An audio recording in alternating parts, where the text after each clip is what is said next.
नहमदुहु व नुसल्ली व नुसल्लिमु अला सय्यिदिना व मौलाना मुहम्मदिन रसूलिहिन नबिय्यिल अमीनिल मकीनिल हनीनिल करीमिर रऊफिर रहीम। अम्मा बाद फ़अऊज़ु बिल्लाहि मिनश शैतानिर रजीम। बिस्मिल्लाहिर रहमानिर रहीम। वमा अर्सलनाका इल्ला रहमतल लिल आलमीन। सदक़ल्लाहुल अलिय्युल अज़ीम। या साहिबल जमाली व या सय्यिदल बशर मिन वजहिकल मुनीर लक़द नुव्विरल क़मर ला युमकिनुस सनाउ कमा काना हक़्क़ुहु बादज़ खुदा बुज़ुर्ग तुई क़िस्सा मुख़्तसर। करूँ तेरे नाम पे जाँ फ़िदा न बसिक जाँ दो जहाँ फ़िदा, दो जहाँ से भी नहीं जी भरा, करूँ क्या करोड़ों जहाँ नहीं। मुअज़्ज़ज़ और मोहतरम सामीन ग्रामी क़द्र, नबी रहमत सल्लल्लाहु अलैहि व आलिहि वसल्लम की विलादत बासआदत की ये मुबारक और मुक़द्दस शब है, और इस शब के सदक़े और तुफ़ैल अल्लाह रब्बुल इज़्ज़त ने दिन और रात को वजूद बख्शा है, और इस रात की अज़मतों और शानों के लिए इतना बयान कर देना ही काफ़ी है कि ये रात वो है कि जिस रात में नूर मुस्तफ़ा बशरियत का लुबादा ओढ़ कर दुनिया में जलवा अफरोज़ हुआ।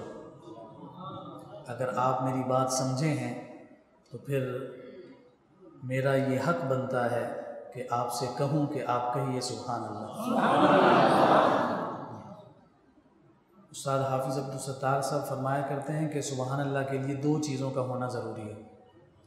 एक, सुभान अल्लाह उस बात पर कहा जाए जो बात पसंद आए, या फिर उस बात पर कहा जाए जो समझ आए। तो तमाम अहबाब साहिब फ़िक्र व दानिश मौजूद हैं, तो ये सवाल ही नहीं पैदा होता कि समझ ना आए, और जिसकी बातें हो रही हैं उस ज़ात की बातें पसंद ना आएँ, ये भी नहीं हो सकता।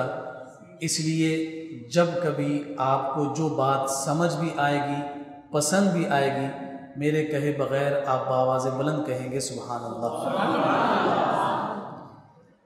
आक़ाए कायनात सल्लल्लाहु अलैहि व आलिहि वसल्लम का मीलाद, हुज़ूर की विलादत, हुज़ूर के पैदाइश का तज़किरा जितनी पुख्तगी के साथ, जितनी क़ुव्वत के साथ, जितनी ताकत के साथ किया जाता है, जैसे जैसे मीलाद का तज़किरा बढ़ता चला जाता है, वैसे वैसे अक़ीदा तौहीद मज़बूत होता चला जाता है। अब सवाल ये पैदा होता है कि एक तरफ विलादत नबी अकरम है और दूसरी तरफ मुसलमानों का अक़ीदा तौहीद है। एक के ज़िक्र के साथ दूसरा अक़ीदा मज़बूत कैसे होता है? तो इसका सादा सा जवाब ये है कि रूए ज़मीन में अल्लाह रब्बुल इज़्ज़त के प्यारे हबीब सल्लल्लाहु अलैहि व आलिहि वसल्लम वो हस्ती हैं कि जिस हस्ती के बारे में सबसे ज़्यादा ये गुमान हो सकता था कि ये रब है, ये गुमान हो सकता था कि ये रब है, तो उस गुमान को रफ़ा करने के लिए हम हुजूर का मीलाद मनाते हैं, हुजूर की पैदाइश मनाते हैं, इसलिए कि जो पैदा हो वो खालिक नहीं हो सकता। जो पैदा हो वो खालिक नहीं हो सकता। जब मीलाद मनाया तो ये ऐलान किया कि मुस्तफ़ा सब कुछ हैं मगर खालिक नहीं। मुस्तफ़ा सब कुछ हैं मगर खालिक नहीं है, क्योंकि खालिक की शान लम यलिद वलम यूलद है। तो मुस्तफ़ा का मीलाद मनाकर हम इस बात का जिक्र कर रहे हैं कि रब्बे ज़ुल जलाल जो खालिक कायनात है, उसने जुमला मखलूक़ात में जितनी मखलूक़ात को पैदा फरमाया, उन तमाम मखलूक़ात में सबसे अफजल रुतबा और मकाम जिस हस्ती को अता किया, वो हस्ती ज़ाते मुस्तफ़ा है। और ज़ाते मुस्तफ़ा का मिलाद मनाकर हम ये जिक्र करते हैं कि रब वराउल वरा है, रब को कोई नहीं पहुंच सकता, इसलिए कि वो खालिक है। हाँ, ये ऐलान भी करते हैं कि मखलूकात में अल्लाह ने मुस्तफ़ा को वो मकाम अता किया है कि मखलूकात में मुस्तफ़ा के मकाम को मखलूकात में से कोई नहीं पहुंच सकता। इसलिए फरमाया ला युमकिनु सनाउ कमा कान हक़्क़ुहु बादज़ खुदा।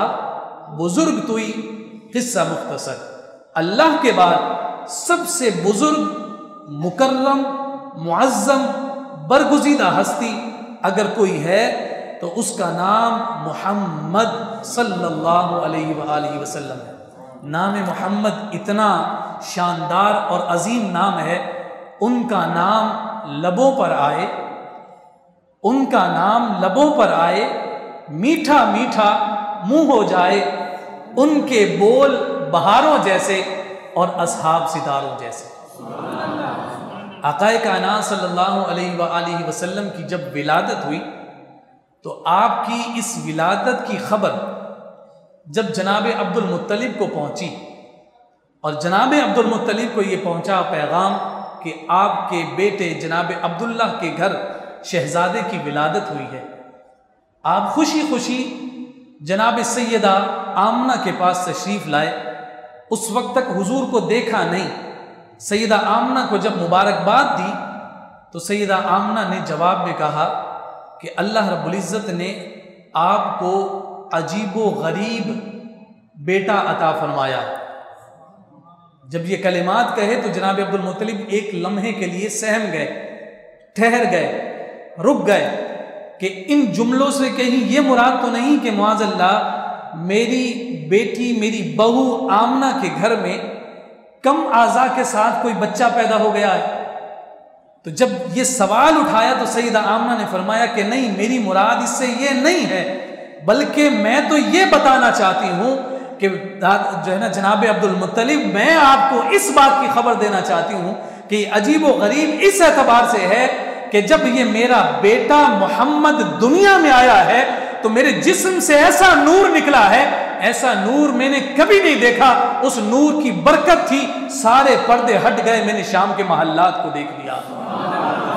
और फिर जब जनाब अब्दुल मुत्तलिब ने हुजूर के चेहरे को देखा, उस चेहरे वद्दुहा की नूरानियत को देखा, नूरानियत मुस्तफ़ा को देखकर अपनी गोद में उठा लेने के बाद जनाब अब्दुल मुत्तलिब ने जब सीने से लगाया तो ख्वाबों में मिलने वाली बशारत के मुताबिक जब मुस्तफ़ा का नाम मोहम्मद रखा तो फिर सबको बताते थे मेरा पोता मोहम्मद पैदा हुआ है। हुजूर से पहले रुए ज़मीं पर मोहम्मद नाम किसी का ना था, अरब में मोहम्मद नाम का कोई फर्द ना था। ये नाम लोगों के लिए अनजाना था, नायाब था, कीमती था, अनोखा था। हर एक कहता है ये कैसा अनोखा नाम रखा है, तो जनाब अब्दुल मुत्तलिब सबको जवाब देते हैं तुम नाम पर हैरत करते हो, जाकर मेरे पोते को देखो, जैसे नाम बेमिसल और बेमिसाल है, मेरा पोता हुस्न जमाल में भी बेमिसल और बेमिसाल पैदा हुआ। यह आक़ाए कायनात सल्लल्लाहु अलैहि वसल्लम का मीलाद है। यहाँ मैं एक जुमला जिक्र करके बात को आगे बढ़ाऊंगा, और चूंकि हमारा ये वादा था कि हमारी इस महफिल का जो दौरानिया है वो 1 घंटे पर मुश्तमिल है, तो हमारी महफिल जो है वो 8:10 पर शुरू हुई थी, तो इंशाअल्लाह हम 9:10 पर सलातो सलाम के लिए खड़े हो जाएंगे। एक बेनिफिट हमें ये मिला कि कल जुम्मतुल मुबारक है, तो जहाँ बात ख़त्म होगी तो कल से हम जुम्मतुल मुबारक की उस मजलिस में अपनी उस गुफ्तगू को मज़ीद आगे बढ़ाएंगे, लेकिन वक्त की पाबंदी करते हुए हम 9:10 पर इंशाअल्लाह सलातो सलाम पढ़ देंगे। इस बात को मैं जिक्र करके बात को मुकम्मल कर लेता हूँ। मुल्ला अब्दुल हकीम सियालकोटी, इकबाल के शहर का अजीम फर्द, सियालकोट से आपका ताल्लुक़ है। उलूम मनातिका में उन्हें अल्लाह रब्बुल इज़्ज़त ने बहुत उरूज अता फरमाया। 10वीं सदी हिजरी के ये फ़र्द हैं, और इन्होंने सबसे पहले इमाम रब्बानी शेख अहमद फ़ारूक सरहंदी को मुजद्दिल फ़सानी का लक़ब दिया था। मुल्ला अब्दुल हकीम सियालकोटी की कब्र के बारे में हमारे उलमा ने ये बयान किया है कि अपने इल्म और अमल के एतबार से इतने मजबूत और पुख्ता थे, इनकी कब्र पर जाकर कोई अल्लाह रब्बुल इज़्ज़त से दुआ मांगे, रब्बे ज़ुल जलाल हर उस दुआ को कबूल फरमाता। मुल्ला अब्दुल हकीम सियालकोटी रहमतुल्लाहि ताला अलैह चूँकि इल्मुल मंतिक में कमाल दर्जे पर फाइज थे, उलूम अक़लिया पर आपको ख़ास दस्तरस हासिल थी और इल्मुल अक़ाइद में आपका तोती बोलता था। आपने अपनी एक किताब में और अपनी तहरीर में एक मकाम पर नबी की तारीफ जिक्र की है। आपने नबी की तारीफ जिक्र की है। वो कहते हैं अन नबिय्यु नबियुन, नबी नबी होता है, वलौ काना फी बतनी उम्मिही, अगरचे वो नबी अपनी मां के पेट में हो तब भी वो नबी होता है। अब इस बात को हम यहां रखते हैं और चलते हैं मुफ्ती अहमद यार खान नईमी गुजराती रहमतुल्लाहि तआला अलैह की बारगाह। उन्होंने एक रिवायत को जिक्र किया जिसे मौलाना अब्दुल हई लखनवी ने भी बयान किया। वो कहते हैं कि ग़ज़वा तबूक के मौके पर जब जनाब अब्बास के साथ हुजूर सफ़र फरमा रहे हैं, जो हुजूर के चचा हैं, रिश्ते में हुजूर के चचा लगते हैं, उम्र में भी बड़े हैं और वो ईमान बदर के बाद लेकर आए थे। तो जनाब अब्बास रज़ियल्लाहु तआला अन्हु ने ग़ज़वा तबूक के सफ़र के दौरान एक मकाम पर ठहर कर हुजूर की खिदमत में ये अर्ज़ किया कि या रसूल अल्लाह, आपकी नबुव्वत की दलील तो मैं बहुत पहले जान गया था, हाँ वो अलग बात है कि मैं बदर के बाद ईमान लाया। तो हुजूर ने पूछा कि मेरी नबुव्वत की दलील तुम्हें कब मिली? तो जनाब अब्बास ने जवाब में कहा कि मैंने तो आपकी नबुव्वत की दलील उस वक्त देख ली थी जिस वक्त आपकी उम्र 40 दिन थी। आपकी उम्र 40 दिन थी। ये वही जनाब अब्बास हैं कि जिनसे आक़ाए कायनात सल्लल्लाहु अलैहि वसल्लम ने ये दरियाफ्त किया था कि ए अब्बास, आप बड़े हैं या मैं बड़ा हूं? यानी उम्र के एतबार से हुजूर पूछना चाहते थे कि ए चचा जान जनाब अब्बास, उम्र में आप बड़े हैं या मैं बड़ा हूं? अब देखिए कमाल मोहब्बत, अदब, ताज़ीम का आलम। जनाब अब्बास रिश्ते में बड़े, उम्र में बड़े, ताज़ीम में भी उस एतबार से बड़े, लेकिन जब रिश्ता गुलाम और आका का हो गया, उम्मती और नबी का हो गया, तो उस सवाल के जवाब में कहते हैं या रसूल अल्लाह सल्लल्लाहु अलैहि वसल्लम, बड़े तो आप ही हैं मगर पैदा मैं पहले हो गया था। बड़े तो आप ही हैं मगर मैं पैदा पहले हो गया था। बड़ाई तो एक ही जात के लिए है जिस जात को जात मुस्तफ़ा कहते। कहा कि भतीजे या रसूल अल्लाह सल्लल्लाहु अलैहि वसल्लम, मैंने आपकी नबुव्वत की दलील उस वक्त देख ली थी जिस वक्त आपकी उम्र 40 दिन थी। हुजूर ने पूछा कैसे? फरमाया कि मुझे जब ये पैगाम मिला कि मेरे भाई अब्दुल्ला के घर बेटा पैदा हुआ है, उस वक्त तक आपको हलीमा सादिया ले जा चुकी थी।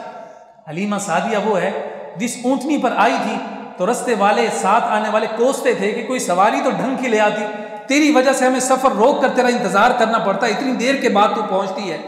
लेकिन जब हुजूर अलैहिस्सलातु वस्सलाम को लेकर वापस जा रही है तो फिर सबसे आगे आगे हैं। काजी अब्दुद्दाइम दाइम ने सैयदुल वरा में बयान किया कि वो औरतें अब कहती थी, खुदा के लिए हम पर रहम करो, इतनी तेज ऊँटनी ना दौड़ाओ कि हमें तुम्हारे साथ मिलने के लिए मशक्कत करनी पड़ती है। ऊँटनी तो वही थी मगर सवार बदल गया।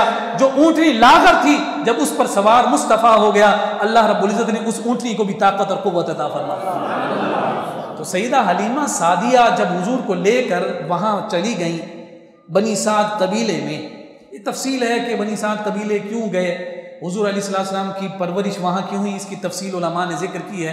तारीख़ निगार इस पर कलाम उठाते, लेकिन चूँकि वक्त मुख्तसर है, मैं इस जाविये से बात को, रिवायत को बयान मुकम्मल करना चाहता हूँ। तो आपकी उम्र 40 दिन थी तो मैं वहाँ पहुँचा हूँ तो सैयदा हलीमा के आंगन में आपका झूला था और आपके झूले के करीब कोई नहीं था, लेकिन मैंने अजीब व गरीब बात देखी कि कोई हिलाने वाला नहीं था मगर झूला खुद ब खुद हिल रहा था। कोई झूला हिलाने वाला नहीं था मगर झूला खुद ब खुद हिल रहा था। उस दिन मैं जान गया था कि आप कोई मामूली शख्सियत नहीं है कि जिसको झूला झुलाने के लिए अल्लाह रब्बुल इज़्ज़त ने अपनी गैबी मखलूक को मामूर फरमा रखा था। तो इस पर आक़ाए कायनात सल्लल्लाहु अलैहि वसल्लम ने फरमाया कि हाँ, आपने सही देखा। तो अब जनाब अब्बास कहते हैं, या रसूल अल्लाह, अब पर्दा भी उठा दीजिए कि झूला कौन हिलाता था, झूला कौन हिलाता था। तो हुजूर नबी रहमत सल्लल्लाहु अलैहि वसल्लम ने फरमाया कि वो अल्लाह रब्बुल इज़्ज़त की जानिब से मामूर फरिश्ता था। काना युहद्दिसुनी व अना उहद्दिसुहु, वो फरिश्ता मुझसे बातें करता था, मैं उससे बातें करता था, वो मुझे लोरी सुनाता था, मैं उसके साथ बातें करता, वो झूला झुलाकर मुझे लोरियां देकर सुलाया करता था। बचपन में जिस मोहम्मद मुस्तफ़ा की महबूबियत का आलम ये है, तो अंदाजा लगाइए कि जब आका कायनात का जोबन होगा तो रब्बे जुल जलाल के हबीब की महबूबियत का आलम क्या होगा।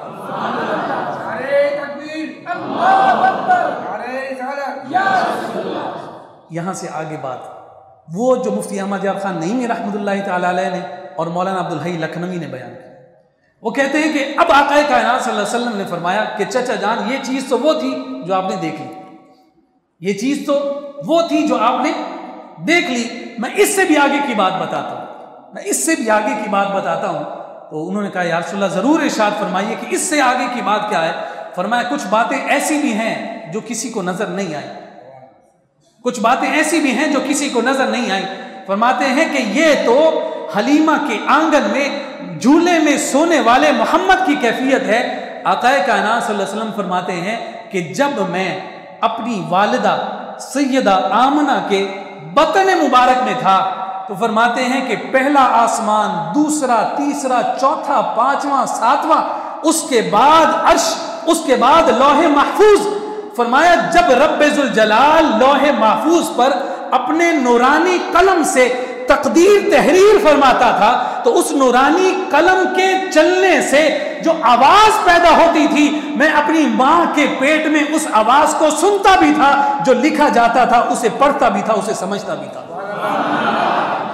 तो जब ये हुजूर अलैहिस्सलाम ने इस बात को इरशाद फरमाया, तो फिर मुल्ला अब्दुल हकीम सियालकोटी की उस बात को लेकर आइए कि जिसमें उन्होंने ये बयान किया कि अन नबियुन वलौ काना फी बतनी उम्मिही, नबी नबी होता है अगरचे वो अपनी माँ के पेट में हो, अगरचे हलीमा के आंगन में हो, अगरचे वो उसका सर अलीउल मुर्तजा की गोद में हो, अगरचे वो अबू बकर के कंधों पर हो, अगरचे कभी हलीमा की बकरियों के पीछे हो, अगरचे मेराज पर जाते हुए जनाब जिब्रील अमीन से आगे हो, नबी नबी होता है।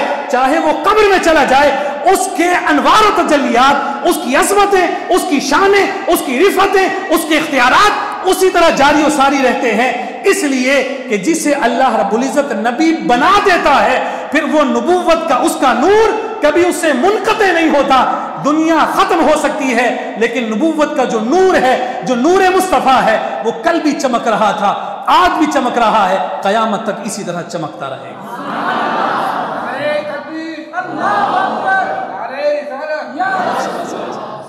यही वो सबब है जिसके बारे में आका कायनात सल्लल्लाहु अलैहि वसल्लम से दरियाफ्त किया गया था। अब चूंकि ये इल्मुल अकाइद की बातें हैं ना कि नबी कब से हैं कब से नहीं, तो सहाबा के भी जहन में ये सवाल पैदा हुआ, जबकि उन्हीं के सामने हुजूर ने ऐलान नबूवत फरमाया था। अगर नबूवत उसी 40 साल की उम्र में मिली होती तो फिर ये सवाल ही नहीं बनता था कि सहाबा ने पूछा था मता वजबत लकन नबूवा, आपको नबूवत कब दी गई। अगर तो वो 40 साल की उम्र में नबूवत दी गई होती तो वो तो सबने देखा था कि 40 साल की उम्र में ऐलान किया था। लेकिन सहाबा का भी अकीदा यही था कि जो नबी होता है वो सिर्फ ऐलान अल्लाह के इज़्न और इजाजत से करता है, लेकिन वो नबूवत का नूर लेकर दुनिया में जलवा अफरोज होता है। ना सिर्फ दुनिया में बल्कि इससे पहले भी रब्बे जुल जलाल अपनी तकदीर में जिसे नबी लिख चुका है, उससे नबूवत को कभी दूर नहीं फरमाता। ये तो आम नबी की बात है, हम तो उस नबी की बात कर रहे हैं जो इमामुल अंबिया है, जो इमामुल अंबिया है। तो आका कायनात सल्लल्लाहु अलैहि वसल्लम से जब ये सवाल किया गया था मता वजबत लकन नबुव्वा, कि या रसूलल्लाह इरशाद फरमाई अल्लाह रब्बुल इज़्ज़त ने आपको नबुव्वत कब अता फरमाई।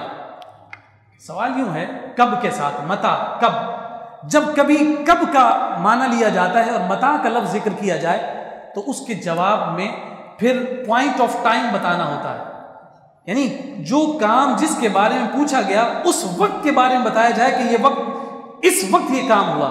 आपसे पूछा जाए कि आपने नाश्ता कब किया, तो बच्चे कहेंगे कि जनाब हमने सुबह 7:30 बजे नाश्ता किया। तो आका कायनात सल्लल्लाहु अलैहि वसल्लम से यही पूछा गया कि वो वक्त कौन सा था, वो वक्त कौन सा था जिस वक्त आपको नबी बनाया गया, आपको नबूवत के मर्तबे पर फाइज किया गया। तो नबी रहमत सल्लल्लाहु अलैहि वसल्लम ने जो जवाब अता फरमाया वो इस सवाल के मुताबिक नहीं था, बल्कि इस सवाल से कहीं बढ़कर था।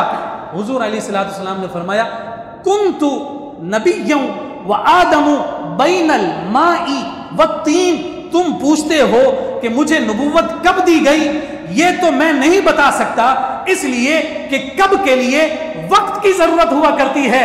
मुझे तो उस वक्त नबुव्वत मिली कि जिस वक्त खुद वक्त ना था, जब ना था, तब ना था, मुझे तो उस वक्त नबुव्वत मिली।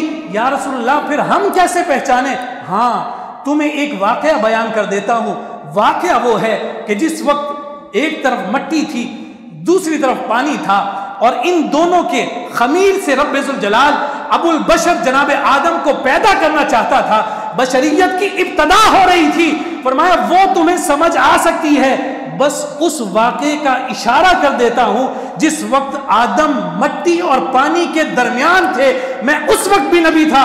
उससे पहले कब से नबी थे, ये या तो रब्बुल जलाल जानता है, या उस रब ने जिसे इमामुल अंबिया बनाया वो खुद मोहम्मद मुस्तफ़ा जानता है।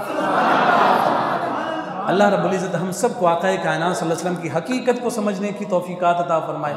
मिलादुन नबी सल्लल्लाहु अलैहि वसल्लम की ये अज़मतें, ये शान, आप यकीन जानिए सारी रात हुज़ूर का मिलाद जिक्र करते रहें, जी नहीं भरता। क्यों जी नहीं भरता? इसलिए जी नहीं भरता कि ये ज़ात ही ऐसी ज़ात, ये ज़िक्र ही ऐसा ज़िक्र है, और ये ज़िक्र ऐसा ज़िक्र है जिसके बारे में महदी अल-फासी ने मतालिउल मसर्रात में ज़िक्र किया।